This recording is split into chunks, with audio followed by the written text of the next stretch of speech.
Welcome back to the Auto Obsessive Garage, my friends. Chadwick with you again for another installment of the Auto Experience series. That's our series of reviews where we combine objective and subjective tests to give you, the viewer, a better idea of what it's like to have one of these vehicles or to drive one of these vehicles, or overall what it's like to experience them. Today's test subject is a 2009 Volvo C30 R-Design with a 6-speed manual. A little background on the C30. In the States, we only had 2008 to 2013 to purchase these vehicles. Those were the model years. Only one engine option. It's a good one. I mean, if you're going to pick one, go for it. 2.5T, which is a 5-cylinder turbocharged engine. Now in Europe, you could get a choice of engines. You could get a bunch of turbos, naturally aspirated or diesel options, which is pretty cool. But here in the States, tried and true 5-cylinder turbo. Biggest option being the manual on these cars. It's pretty hard to come by. I think I read somewhere where 20% of all the C30s were actually manual, so already putting them pretty rare. On top of that, the R package, or the R-Design package, if you will, is pretty rare as well, and adds some pretty good goodies. We'll go into that in a little bit. But the C30 is a brother and sister to the Volvo S40, which is the sedan version of this, and the V50, which is the small station wagon. I owned an S40 back in the day, and it was a fantastic vehicle. But C30s, hot hatches, yeah they are. They are hot hatches. They're turbocharged front-wheel drive, good handling chops, good looking. And that leads me to the R-Design package. Now with the R-Design package, it is aesthetics mostly. You do get a pretty aggressive front bumper, side skirts, a bigger spoiler. You get body match cladding, which is huge. I think that really sets this car apart. It makes it look so much nicer. You get cool badges. Who doesn't like exclusive badges? R-Design on the grille, R-Design here on the steering wheel, special interior trim. You get blue gauges, which are just absolutely beautiful. Performance-wise, you do get a different suspension setup than the other C30s, so you do get stiffer and lower suspension. That's cool. At least they threw some performance chops in there. Could have used a horsepower bump, though. Looking at you, Volvo. Later, you could get the C30 with the Polestar package, which was a tune they could put on the car at your local Volvo dealership. It only brought you up to about 250, so a little more horsepower gain there, since we are working with 227 horsepower and about 236 foot-pounds of torque, so that's a pretty punchy little 2.5.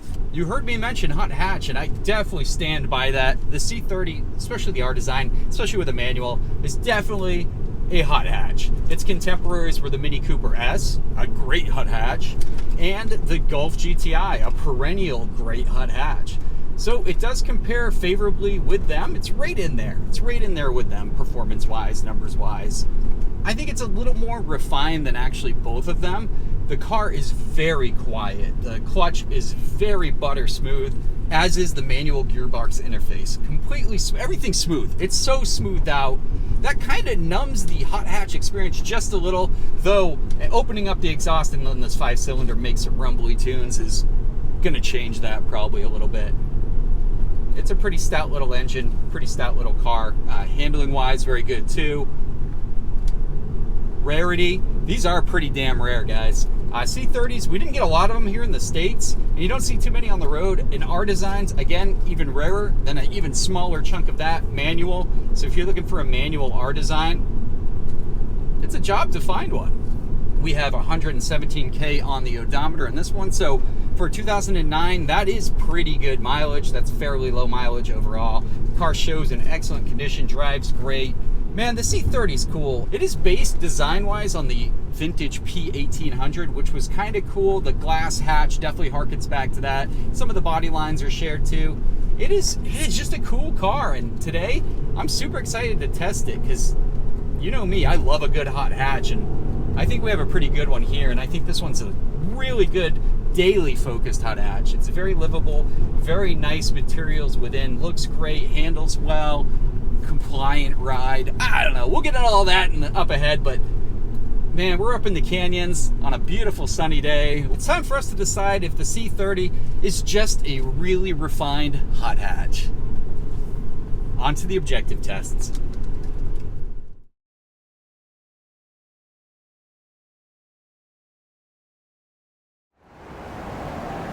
Let's get our Volvo C30 R-Design up on the scales to get that curb weight and front and rear balance.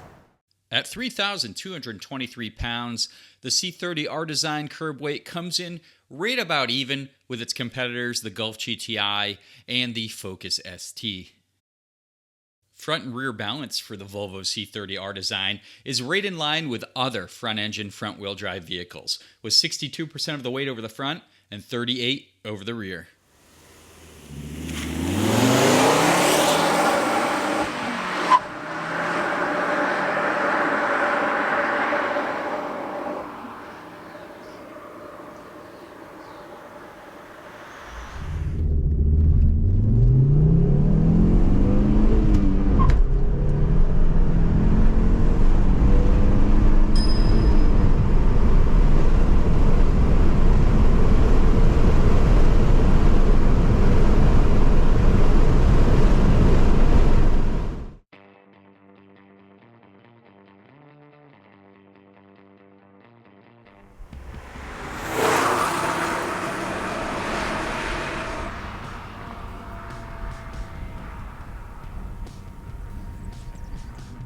The C30 R-Design's soft inputs, namely its pillow-soft clutch, effortless steering feedback, and notchless shifter feel, misled me into anticipating similar sensations in the canyon.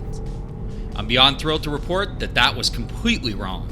The C30's chassis is remarkably composed, even unshakable in this element. A sharp bend in the road unveiled some recently errant large rocks dislodged by some pretty hard rains. I firmly tapped the brakes and just prior to the apex, jerked the wheel a bit to adjust my line. Two maneuvers well known to unsettle most cars. The C30 shrugged it off by hunkering down and continued pulling through the corner without sharing any concerns over what I just subjected it to. With my newfound confidence, I pushed the C30 further. Its wide power band and gearing made it well suited for spirited driving and enjoyable while doing so also.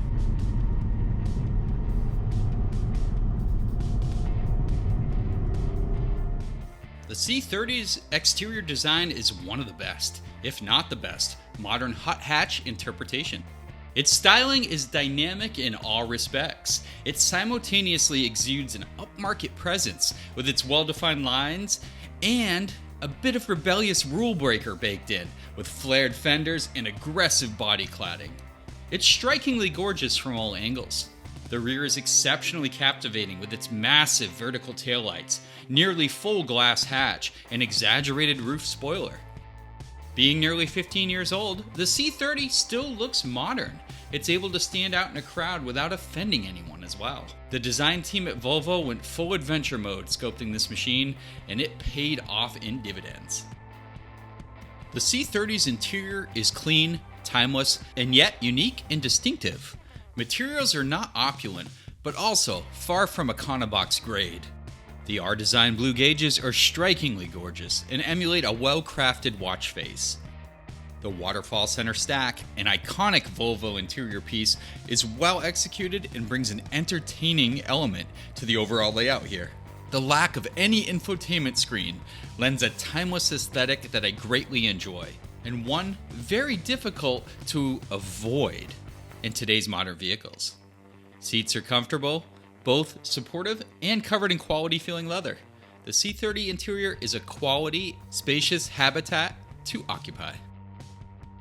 The venerable Volvo T5 engine supplies the grunt in all US C30s. It's an inline 5-cylinder turbo power plant with a personality paired wonderfully to this hot hatch. The B5254 T7, which we will simply refer to as the T5 from this point forward, outputs 227 horsepower and 236 pound-feet of torque. The power band is very wide, and the engine makes a highly distinctive layout when wound out.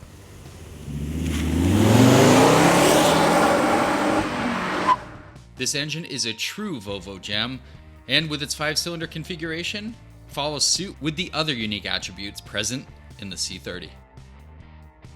I'm all about that manual gearbox, baby. This 6-speed unit is a smooth operator.